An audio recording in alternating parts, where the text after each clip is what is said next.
హల్లెలూయా హల్లెలూయా హల్లెలూయా. అందరూ బాగున్నారా? మంచిగా అందరూ కళకళలాడుతూ ఉన్నారా? దేవుని స్తోత్రం చెప్పండి ఒకసారి. అందరూ అంటే అందరికి ఆరోగ్యము, జలుబులు, దగ్గులు, ఆ జ్వరాలు ఏమైనా ఉన్నాయా? మంచిగా ఉన్నాను అడుగుతున్నాను. ఇంకేమైనా సీజనల్గా కొన్ని డిసీజెస్ ఉంటాయి కదా, దగ్గులు, జలుబులు, వారం అంతా వర్షాలు కదా, కొన్ని సీజనల్ రోగాలు వస్తుంటాయి, జలుబు, దగ్గు, అంటువ్యాధులు లాంటివి కొన్ని. కాబట్టి ఆ విషయంలో అందరు బాగున్నారు అడుగుతున్నాను. దేవునికి స్తోత్రం, మంచిది, దేవునికి మహిమ కలుగును గాక. ఓకే, మరి ఈ రోజున మనం చెప్పుకునే విషయం ఏంటంటే దేవుని ప్రణాళిక. దేవుని ప్రణాళిక వెనక సాతాను యొక్క హస్తం, లేకపోతే సాతాను యొక్క పన్నాగం. దేవుని ప్రణాళిక వెనుక సాతాను హస్తం లేక సాతాను పన్నాగం. యేసు ప్రభు ప్రణాళిక, యేసు ప్రభు పట్ల ఉన్నటువంటి ఒక ప్రణాళిక, యేసేపు పట్ల ఉన్న ఒక ప్రణాళిక, మోషే పట్ల ఉన్న ఒక ప్రణాళిక, దాని వెనకున్న సాతాను యొక్క హస్తం, పన్నాగం ఏంటి మనం ఆలోచించినట్లయితే, ఇదేం బిడ్డారా, దేవుడు మనకి, ఆయన మన కళ్ళు, మన మనోనేత్రాలు వెలిగించునుగాక. ఆమేన్. హల్లెలూయా హల్లెలూయా. ప్రియ దేవుని బిడ్డలారా, యేసు ప్రభుకి సాదృశ్యము ఎవరంటే యేసేపు. యేసేపుకి సాదృశ్యము యేసు ప్రభు. అయితే ప్రియ దేవుని బిడ్డలారా, యేసేపు పట్ల దేవునికి ఒక గొప్ప ప్రణాళిక ఉంది, ఒక గొప్ప ఉద్దేశం ఉంది. అయితే ప్రియ దేవుని బిడ్డలారా, యేసు ప్రభు పుట్టినప్పుడు బెత్లెహేము అనేటువంటి గ్రామంలో యేసు ప్రభు పుట్టినప్పుడు, లోకరక్షకుడు పుట్టినప్పుడు, యేసు ప్రభు బ్రతకకూడదని, వెనక దేవుని తండ్రి చిత్తాన్ని నెరవేర్చకూడదని చెప్పి దేవుని ప్రణాళిక వెనక సాతాను హస్తం శత ప్రయత్నాలు చేస్తూ ఉంది. ఏంటి అనంటే, యేసు ప్రభు బెత్లెహేము అనే గ్రామంలో జన్మించాడు. ప్రపంచానికి నడుబొడ్డున యేసుక్రీస్తు బెత్లెహేము అనే గ్రామంలో జన్మించాడు.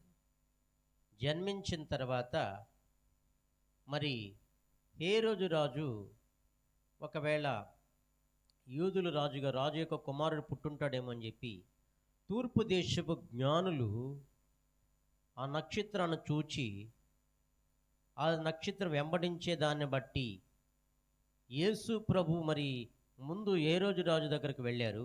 వెళ్ళిన తర్వాత ఆ సమాచారం అందుకున్నాడు ఆయన. అందుకున్న తర్వాత, ఒకవేళ ఇన్ఫర్మేషన్ మీకు తెలిస్తే నాకు వచ్చి ఇన్ఫర్మేషన్ అందించమని చెప్పాడు. ఎవరికి చెప్పాడు? హేరోదు రాజు అంటే తూర్పు దేశపు జ్ఞానులకు చెప్పాడు. తూర్పు దేశ జ్ఞానులకు చెప్తే, ఇక్కడ కాదు అని చెప్పి మళ్ళా ఆ నక్షత్రం నడిపించేట చోటకు వెళ్ళారు. ఆ నక్షత్రం ఎక్కడికైతే నడిపించిందో అక్కడిక వెళ్ళి, ఇప్పుడు దినబెళ్ళారా, ఇంచుమించు 2 సంవత్సరాలు ప్రయాణం చేసి, మరి ఆ దారి చూపించే కొలది ఆ నక్షత్రము మరి యేసు ప్రభు ఎక్కడ పుట్టినాడో, ఏ ఇంట్లో పుట్టినాడో అక్కడ ఆగేంతవరకు ఆ నక్షత్రము అక్కడికి వెళ్ళి, ఇప్పుడు ఇదేం బిడ్డారా, మరి వాళ్ళు కొన్ని విలువైనటువంటి కానుకలు, సాంబ్రాణి, బోళము, బంగారము, కొన్ని కానుకలు పెట్టెలో తీసుకుని వెళ్ళి ఆయనకు సమర్పించడం జరిగింది. Praise the lord. Hallelujah hallelujah. అయితే ప్రియ దేవుని బిడ్డలారా, మరి యేసు మరి ఏ మరి హేరోదు రాజుకి ఈ ఈ సమాచారము తెలిసిన తర్వాత ఏం చెప్పాడంటే,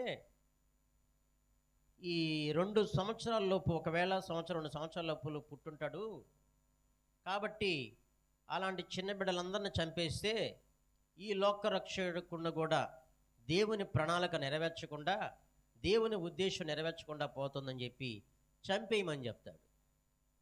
చంపేయమని చెప్పినప్పుడు ప్రియదేని బిడ్డలారా, అప్పుడు దేవుని దూత సమాచారం తీసుకుని వెళ్ళి చెప్పేటువంటి దేవుని దూత, గాబ్రియేలు దేవదూత ద్వారా ప్రియదేని బిడ్డలారా యేసేపుకు దేవుడు మాట్లాడాడు. ప్రైజ్ లార్డ్, హల్లెలూయా.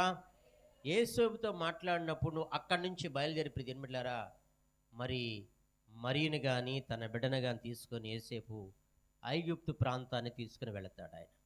ప్రైజ్ లార్డ్, హల్లెలూయా. ఏ రోజు రాదు చనిపోయేంతవరకు కూడా అక్కడే ఉంటాడు యేసు ప్రభు పుట్టిన తర్వాత. ఎప్పుడైతే మరలా ప్రియదేని బిడ్డలారా దేవుడు మాట్లాడతాడో, ఏ రోజు రాదు చనిపోయాడు, ఇప్పుడు మీరు తీసుకురండి అని చెప్పిన తర్వాత మరలా ప్రియదేని బిడ్డలారా యేసేపు మరియా మరి యేసు ప్రభుని తీసుకొని రావటం జరుగుతుంది. ఎందుకని ఈ విషయం మీకు చెప్తున్నానంటే, దేవుని ప్రణాళిక వెనుక సాతాను యొక్క హస్తము, పన్నాగము పనిచేస్తూ ఉంది.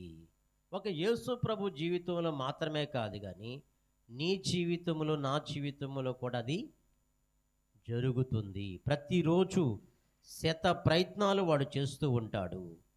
ఎవరి పట్ల అంటే, దేవుడు ఎవరినైతే ఏర్పాటు చేసుకున్నాడో,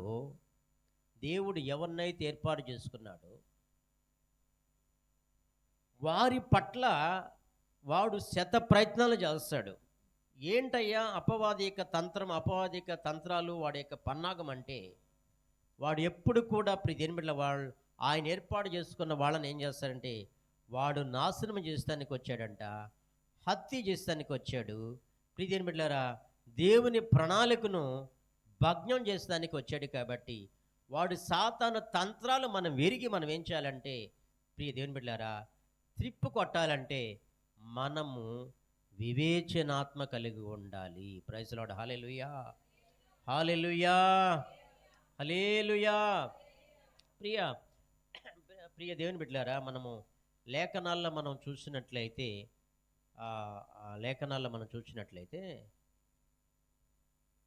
బైబిల్ లేఖనాల్లో మనం చూసినట్లయితే వివేచన అనేది దేవుడు ఎలా కలుగు చేస్తాడనంటే, గత రాత్రి నేను రాసుకున్న యోబు గ్రంథం ఒకసారి తిండి. యోబు గ్రంథము 32వ అధ్యాయము 8వ వచనం. యోబు గ్రంథము 32వ అధ్యాయము 8వ వచనం మనం చదువుతాం. సర్వశక్తుడగు దేవుని ఊపిరి వారికి వివేచన కలుగు చేయును. సర్వశక్తుడగు దేవుని ఊపిరి వారికి వివేచన కలుగు చేయును. ప్రైజ్ లార్డ్, హల్లెలూయా, హల్లెలూయా.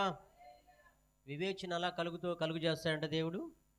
సర్వశక్తుడగు దేవుని ఊపిరి వలన వివేచన కలుగు చేయును. నీ జ్ఞానం వలన, నా జ్ఞానం వలన ప్రియదేని బిడ్డలారా మనము మన కుటుంబాలు నడిపించుకోలేము, మనకిచ్చినటువంటి సంఘాన్ని నడిపించుకోలేము. ఏం కావాలంటే వివేచన కావాలి. ఆ వివేచన ఎలా దొరుకుతుందంటే, సర్వశక్తుడగు దేవుని ఊపిరి వలన వివేచన కలుగజేయును. యోబు గ్రంథం 32:8 వచనం. అదేవిధంగా మన బైబిల్ గ్రంథం మనం చూసినట్లయితే ప్రియదేని బిడ్డలారా యేసేపు మనకు కనబడతాడు. యేసేపు ప్రియదేని ఎవరికి సాదృశ్యం అంటే యేసుక్రీస్తుకు సాదృశ్యం. యేసేపు తన జీవితంలో ప్రియ దేవుని బిడ్డలారా ఆయన కుమారులు 12 మంది, అవునా కదా, కుమార్తె ఒకటే. అయితే ప్రియ దేవుని బిడ్డలారా యేసేపుకి చిన్న కుమారుడి పట్ల ఎవరికైనా ఆ తండ్రికి ఒకవేళ తల్లికో చిన్న కుమారుడి పట్ల ఒక ప్రత్యేకత ఉంటుంది. చిన్న కుమారుడి పట్ల ఒక ప్రత్యేకత ఉంటుంది. మంచి విచిత్రమైన నిలువుటంగి కుట్టించేవాడంట ఏసేపుకి యాకోబు. విచిత్రమైన నిలువుటంగి, సంవత్సరానికి ఒకటి నిలువుటంగి కుట్టించేవాడంట. ఒక ప్రత్యేకంగా చూసేవాడంట. అది అంత మాత్రమే కాదు కానీ యేసేపు చిన్న వయసులోనే, బాలుడుగా ఉన్నప్పుడు చిన్న వయసులోనే మంచి కళలు, దర్శనాలు ఇలాంటివి వచ్చేదంట ఆయనకి. వచ్చినప్పుడు ప్రియ దేవుని బిడ్డలారా, ఆయనకి ఏం కళ దర్శనాలంటే, ఆయనకి ఒక పంట చేనుంది. ఆ యొక్క వరి గంటలు ఉంటాయి కదా, వరి గంటలు ఉంటాయి కదా, అవి లేచి నిలబడి ఏసేపుకి వచ్చిన కళ్ళలో ఏసేపు వరి గంట లేచి నిలబడి ప్రియని బిడ్డలారా నిలబడ్డాయంట. కానీ తన సహోదరు లేక ఆ వరి మరి లేచినటువంటి ఆ వరి గంటకి నమస్కారం చేస్తున్నాయంట. అప్పుడు ఏసేపు మీద తన సహోదరులు ఏం చేశారంటే పగబట్టారు. మేము నీకు దాసులం వాళ్ళ పెద్ద అయితే, నీవు మాకు అధికారివే, నీవు మాకు అధికారం అని చెప్పి ఏం చేశారంటే, చిన్న వయసులోనే వీడు పెద్దవాడైతే వీడికి మేము దాసులు అవ్వాలా, వీడు మా మీద పెత్తనం చేస్తాడు, వీడు మాకు అధికారి అని చెప్పి ఏం చేస్తారంటే తన సహోదరులు చిన్న వయసులో ఉన్నప్పుడు యేసేపుని ప్రియని బిడ్డలారా ఒక నీళ్లు లేనటువంటి గోతిలో పడేశారు. నీళ్లు లేనటువంటి గోతిలో పడేసి ఆయన్ని రాళ్లతో కొట్టి చంపేయాలనుకున్నారు. యేసేపుని రాళ్లతో కొట్టి చంపేయాలనుకున్నారు. అప్పుడు తన సహోదరుడైనటువంటి రూబేన్ ఏం చేశాడంటే అతన్ని గోతులో పడేసి చంపేయనీయకుండా రూబేన్ ఏం చేస్తాడంటే యేసేపును కాపాడుతాడు. రూబేన్ వెళ్ళిపోయిన తర్వాత మరి మిగతా సహోదరులు ఏం చేస్తారంటే, ఆయన రూబేన్ మళ్ళా వచ్చే లోపల మరి యేసేపు గోతులో లేడు. ఎవరు కమ్మేస్తారంటే వీళ్ళు సహోదరులు ఇస్మాయిల్ని కమ్మేస్తారు. ఎవరు కమ్మేస్తారండి? ఇస్మాయిల్ని కమ్మేస్తారు. ఎంత కమ్మేశారు అని అంటే 20 వెండి మణుగులకు అని రాయబడి ఉంటుంది. 20 వెండి మణుగులకి యేసేపును అమ్మేస్తారు. 20 వెండి మణుగులు అంటే ప్రియని బిడ్డలారా మరి చాలా చీప్, ఒక బానిస రేట్ అని బైబిల్ పండితులు చెప్తారు. యేసు ప్రభువును కూడా ఒక బానిస రేటుకి అమ్మేశారు. యేసు ప్రభుని ఎంతకు అమ్మేశారంటే 30 వెండి నాణెములకు అమ్మేశారు.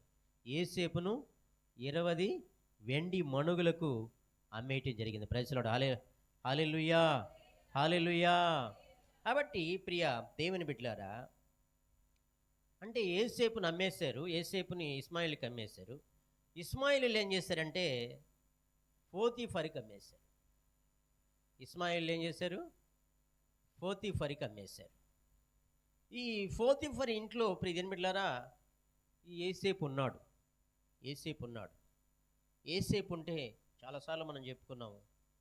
యేసేపు భార్య ఆయన మీద కన్ను వేసినప్పుడు యేసేపు మరి ఏమాత్రం కూడా ఇంత దేవునికి విరుద్ధంగా నేను పాపం చేసేలా మూట కట్టుకొనగలని చెప్పి ఆయన ఏం చేస్తారంటే ఆయన శోధించినప్పటికీ ఆయన చేతిలో ఉన్న గుడ్డ పెరుక్కొని ఒక సాక్ష్యముగా ఆమె చేతిలో పట్టుకున్నప్పటికీ తన భర్త వచ్చిన తర్వాత ఇలా చెప్పిన తర్వాత తన భర్త కోపపడి ఏం చేస్తాడంటే ఆయన మీద కోపపడి ఆయన జైల్లో పెట్టిస్తాడు. జైల్లో పెట్టించిన తర్వాత దేవుని బిడ్డలారా యేసేపు ఇక ఏమీ చేయలేనటువంటి పరిస్థితుల మధ్యలో నిందలైన, అవమానాలైన, కష్టాలైనా, ఎలాంటి ఇరుకులైన ఇబ్బందులైనా కానీ మరి ఏమాత్రం కూడా పాపానికి రాజీ పడకుండా, కాంప్రమైజ్ కాకుండా, నిందలైన అవమానాలను భరించేదానికి పాపం జోలికి వెళ్లకుండా పారిపోతాడు. పారిపోయిన తర్వాత మరి తన భర్తకు చెప్పిన తర్వాత ఆయన్ని చెరసాల్లో పెట్టిస్తారు. చెరసాల్లో పెట్టిన తర్వాత ప్రియమిళ్ళారా మరి యేసేపు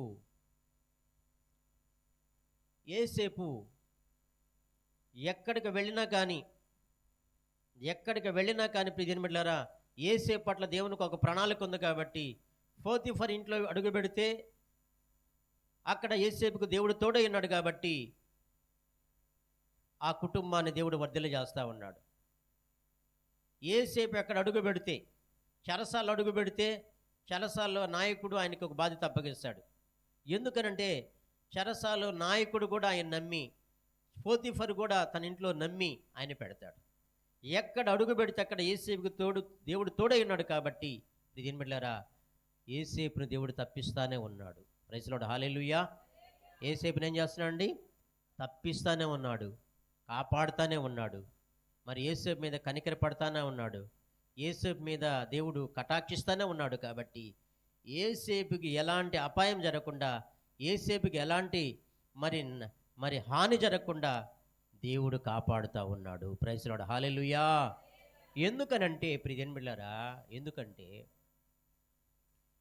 దేవునికి ఏసేపు పట్ల దేవునికి ఏ ప్రణాళిక ఉందో, యేసు ప్రభు పట్ల దేవునికి ఏ ప్రణాళిక ఉందో, నీ పట్ల నా పట్ల కూడా దేవునికి ఒక ప్రణాళిక ఉంది.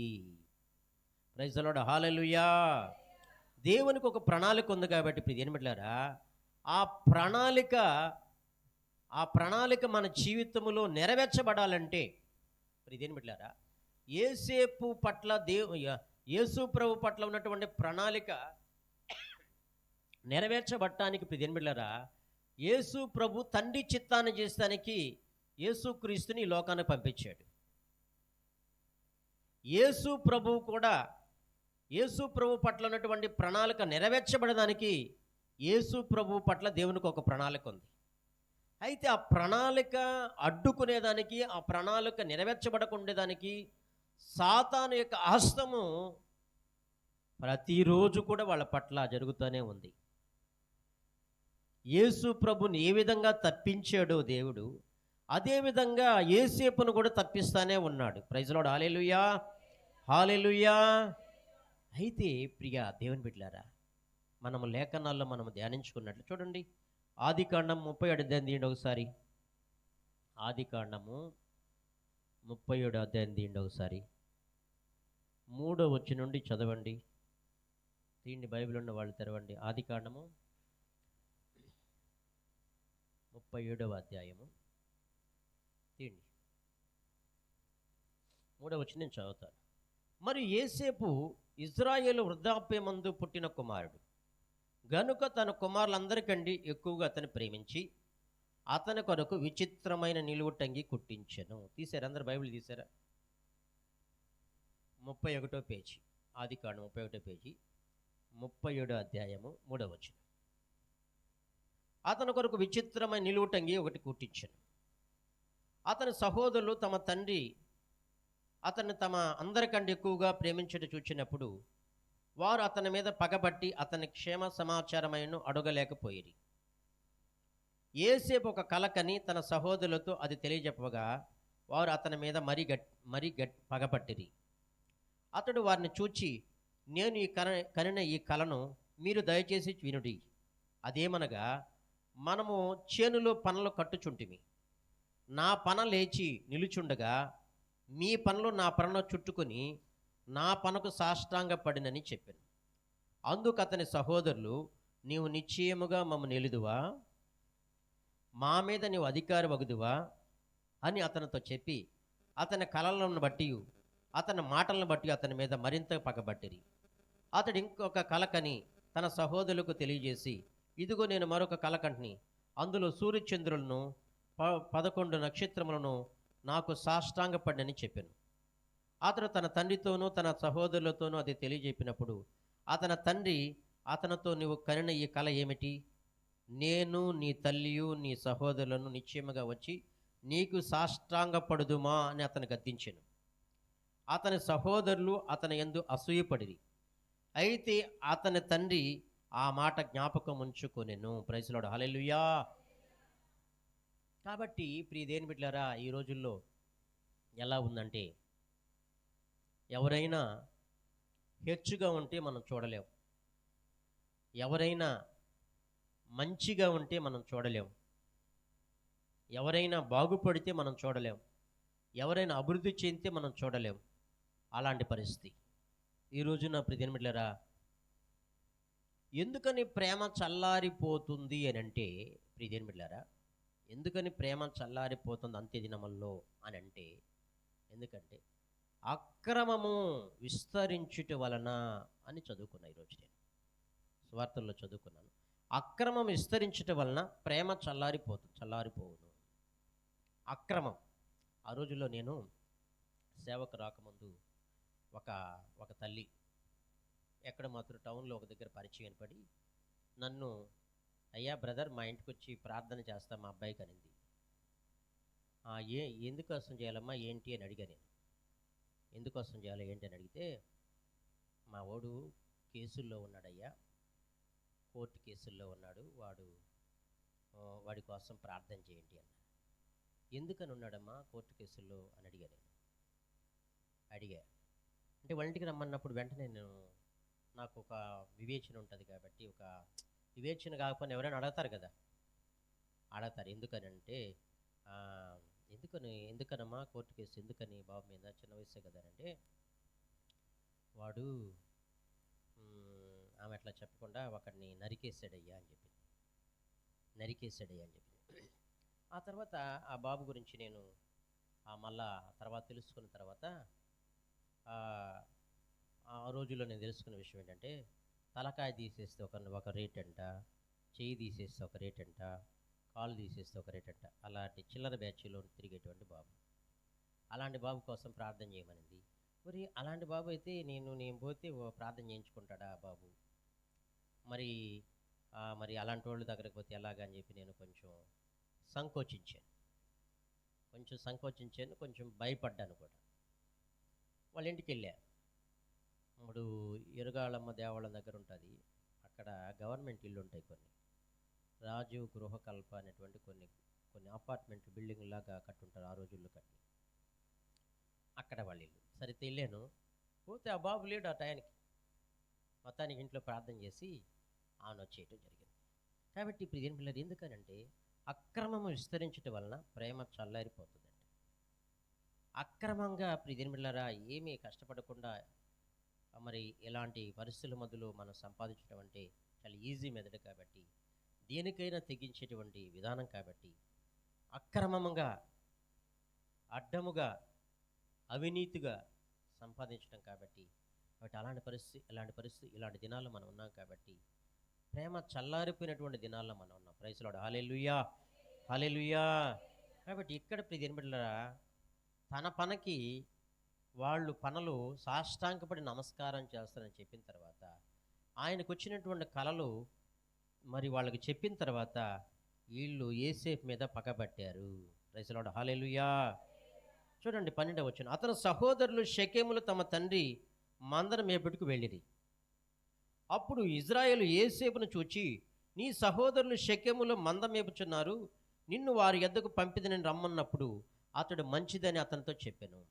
అప్పుడు అతడు, నువ్వు వెళ్ళి నీ సహోదరుల క్షేమమును మంద క్షేమం తెలుసుకొని నాకు వర్తమానం తెమ్మని అతనితో చెప్పి హెబ్రోను లోయలో నుండి అతను పంపెను. అతడు షెకెమునకు వచ్చెను. అతడు పొలములో ఇటు అటు తిరుగుచుండగా ఒక మనుషుడు అతను చూచి, నువ్వేమి వెతుకుచున్నావని అతను అడిగెను. అందుకు అతడు, నా సహోదరులను వెతుకుచున్నాను, వారు ఎక్కడ మందను మేపుచున్నారో అది దయచేసి నాకు తెలుపమని అడిగాను. అందుకు ఆ మనుష్యుడు, ఇక్కడి నుండి వారు సాగి వెళ్ళిరి, వారు దోతానుకు వెళ్ళుదురు రండని చెప్పుకుంటూ వింటినని చెప్పాను. అప్పుడు యోసేపు తన సహోదరుల కోసము వెళ్ళి దోతానులో వారిని కనుగొనెను. అతడు దగ్గరకు రాకమునుపు వారు దూరం నుండి అతను చూచి అతను చంపుటకు దురాలోచన చేసిరి. Praise lord. హల్లెలూయా. అంటే దీని వెనక ఫ్యామిలీ యొక్క బ్యాక్గ్రౌండ్ ఉందని మనం దీన్ని బట్టి అర్థం చేసుకోవచ్చు. మనం ఎవరు పంపించారు? ఇక్కడ యోసేపుని తండ్రే పంపించాడు. అక్కడికి వెళ్ళిన తర్వాత దోతాను ప్రాంతాలను మందను మేపుతున్నప్పుడు ఆడికి వెళ్ళిన తర్వాత వాళ్ళ సహోదరులు చూశారు. దగ్గరకు రాకపోని వారు దూరం నుండి చూచి అతను చంపుటకు దురాలోచన చేసిరి. వారు, ఇదిగో ఈ కలల కనువాడు వచ్చుచున్నాడు, వీని చంపి ఇక్కడనున్న ఒక గుంటలో పారవేసి దుష్టముఖం వీని తినివేసిన చెప్పుదము, అప్పుడు వీని కళ ఏమగును చూతుమురండని ఒకరితో ఒకడు మాట్లాడుకొనిరి. రూబేను ఆ మాట విని, మనం వాడిని చంపురాదని చెప్పి వాళ్ళ సహోదరులు ఒకడేం చేస్తున్నాడంటే, ఈ యేసేపు ప్రాణాన్ని కాపాడదని సేవ్ చేస్తానికి ప్రయత్నం చేస్తున్నాడు. మనం వారిని చంపరాదని చెప్పి వారి చేతుల్లో పడకుండా అతన్ని విడిపించెను. ఎట్లనగా రూబేను అతని తండ్రికి అతనికి అప్పగించుటకై వారి చేతుల్లో పడకుండా అతను విడిపించదలిచి రక్తం చిందింపకుడి, అతని హాని ఏమీ చేయక అడవిలోనున్న ఈ గుంటలో అతన్ని పడద్రోయుడని వారితో చెప్పాను. ప్రైజ్ లార్డ్, హల్లెలూయా. రూబేను ఈ విధంగా అతను కాపాడుతూ వస్తున్నాడు. యేసేపు తన సహోదరుల యొద్దకు వచ్చినప్పుడు వారు యేసేపు అంగీని అతన్ని తొడుక్కొని ఉండిన ఆ విచిత్రమైన నిలువుటంగిని తీసివేసి అతను పట్టుకొని ఆ గుంటలో పడద్రోసిరి. ఆ గుంట ఒట్టిది, అందులో నీళ్లు లేవు. వారు భోజనం చేయి కూర్చుండి కన్నులెత్తి చూడగా ఐగుప్తును తీసుకుని చెప్పవుటకు గుగ్గిలము మస్తికయు బోళమును మోయిచున్న ఒంటెలతో ఇష్మాలీయులైన మార్గస్థులు గిలాదు నుండి వచ్చుచుండిరి. అప్పుడు యూదా, మనము మన సహోదరులను చంపి వాని మరణమును దాచిపెట్టినందువలన ఏమి ప్రయోజనము? ఈ ఇస్మాయిల్కు వాడిని అమ్మివేయదము రండి. ప్రైజ్ లార్డ్, హల్లెలూయా. అందులో సహోదరులు ఒకడు ఏం చేస్తున్నాడు? యూదా, మనము సహోదరుని చంపి వాని మరణమును దాచిపెట్టిన వందని మనకేం ప్రయోజనం? ఈ ఇస్మాయిల్కు వాడిని అమ్మివేయదము రండి అని అంటున్నాడు. వాడు మన సహోదరుడు, మన రక్త సంబంధి కదా, వానికి హాని ఏమీ చేయరాదని తన సహోదరులతో చెప్పాను. అందుకు అతని సహోదరులు సమ్మతించిరి. మిద్యానీయులైన వర్తకులు ఆ మీదుగా వెళ్ళిచుండగా వారు ఆ గుంటలో నుండి యేసేపును పైకి తీసి ఆ ఇస్మాయిల్కు 20 తులముల వెండికి 20 తులముల వెండికి అతన్ని అమ్మివేసిరి. ప్రైజ్ లార్డ్, హల్లెలూయా. ప్రియదేవులారా, మన దీని గురించి స్టడీ చేస్తా అసలు తులం అంటే ఎంత అని ఒకసారి తెలుసుకుందామని అనుకున్నానండి. తులం అంటే ఎంత? ఎన్ని సవర్లు చెప్పండి, తెలిసిన వాళ్ళు ఉంటే. తులం అంటే ఎన్ని సవర్లు అండి? ఎన్ని సవర్లు ఉంటుంది? ఎవరు చెప్తారా? తులం అంటే ఏమా 11 గ్రాములు ఎవరు చెప్పారు? చేయొద్దండి, నాకు ఎవరు తెలిసిన వాళ్ళు ఏమండి? ఓ శంకరయ్య గారు. తులం అంటే 11 గ్రాములు. 16 గ్రాములు అనుకుంటున్నాను నేను. కదా 11ఏనా? 11 గ్రాములు. ఓకే, ప్రైజ్ లార్డ్, హల్లెలూయా, హల్లెలూయా. అంటే మన వాళ్ళు, మీరు బంగారు వ్యాపారం చేస్తారా? అనుభవం ఉంది కొంచెం శంకరయ్య గారు? అదే ఓకే, దేవునికి స్తోత్రం. మంచిది, దేవునికి మహిమ కలుగునుగాక. హల్లెలూయా. కాబట్టి ప్రియ దేవుని బిడ్డలారా, తులం అంటే ఒక సవర కంటే కూడా ఎక్కువ కాబట్టి ఇక్కడ యేసేపుని 20 తులముల వెండికి అతన్ని అమ్మివేసిరి. వారు యేసేపును ఐగుప్తుని తీసుకొని పోయిరి. మరి ప్రియ దేవుని బిడ్డలారా, మిద్యానీల గుంటలో నుంచి యేసేపుని లేవనెత్తి వాళ్ళు ఎవరికి అమ్మేశారంటే ఇస్మాయిల్కి అమ్మేయటం జరిగింది. ఇస్మాయిలీలు ప్రియదేవులు ఎవరికి అమ్మేశారంటే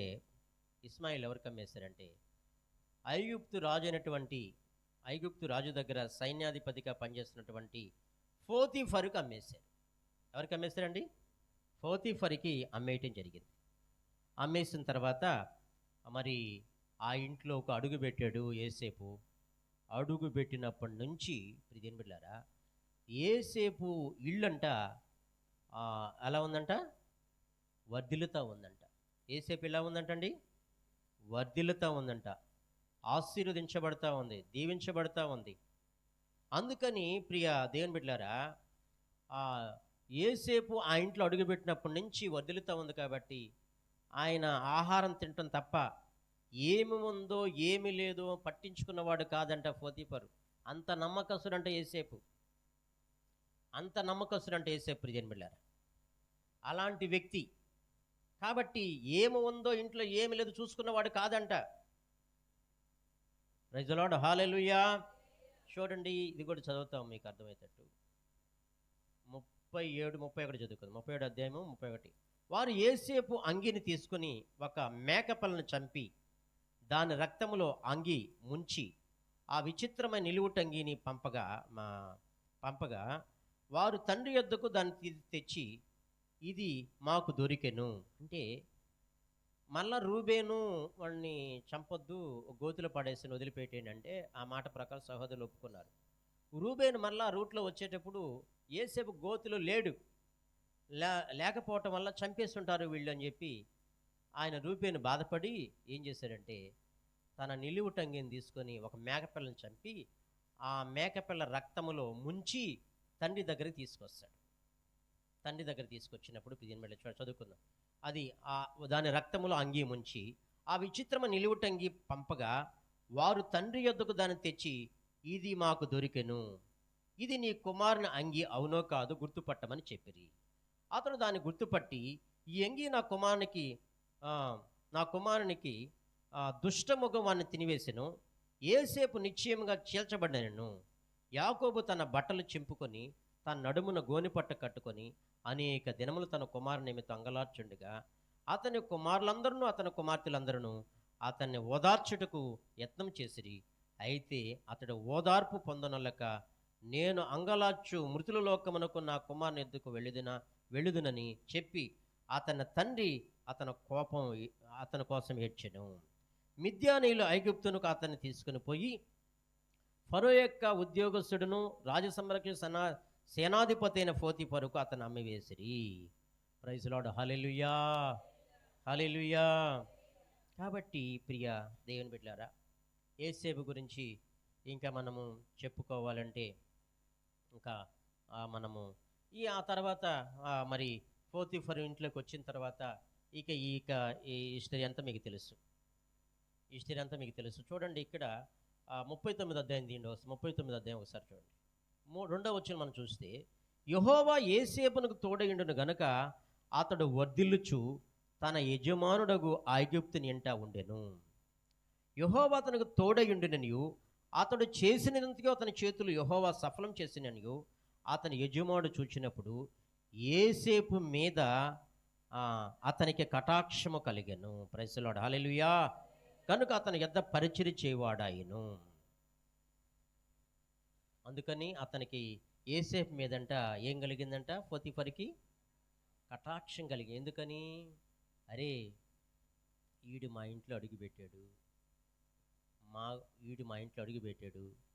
మా ఇల్లు వర్ధిల్లుతా ఉంది, మా ఇల్లు ఆస్వాదించబడతా ఉంది. Praise lord. హల్లెలూయా. మీకు చెప్పాలంటే చిన్నప్పుడు పల్లెటూరులో మాట అనేవాళ్ళు. ఏమనేవాళ్ళ మీకు తెలిసిన విషయాలే. ఏమనేవాళ్ళంటే గొడ్డొచ్చిన వేళ బెడ్డొచ్చిన వేళ అనేవాళ్ళు.